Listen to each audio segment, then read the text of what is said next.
saya boleh hantar kat abang. Kalau abang tak boleh buat, saya takkan hantar. Boleh? Sebab takut nanti dia defect dekat skrin nanti. LCD lagi mahal lah. LCD mahal. Okay, boleh. A few moments earlier. Nak check apa? iPad? Sini bang. Ada jatuh ke? Tak ada. Tiba-tiba? Tiba-tiba. Nak kena air pun tak. Terhimpak pun tak. Boleh on. Dah force restart, dah try restore. Belum, saya tak try. Oh, tak try restore. So dia jadi tiba-tiba. Restore tu maksudnya reset. Restore tu kita masuk OS baru lah. Volume button bawah dia saya dah hantar gang tu dia. Kat sini? Bukan dekat tempat lain lah. Okay. Saya tak hantar kat dia balik lah. Okay, boleh touch? Dia certain tempat tak boleh Dia kat belah atas ni.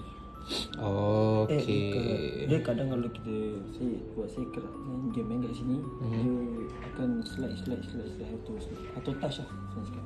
Auto touch. Sekejap saya nak test. Kalau macam tu touchscreen problem lah. Kalau boleh tak nak tukar LCD terus kan. Sebab ni LCD oli saya dah tukar itu. Dah tukar dah? Saya tukar baru 5 bulan.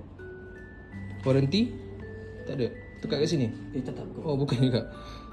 Dekat mana? Saya tukar dekat Lola. Oh ya, passcode. Okay. Tapi yang saya tukar ni original ni.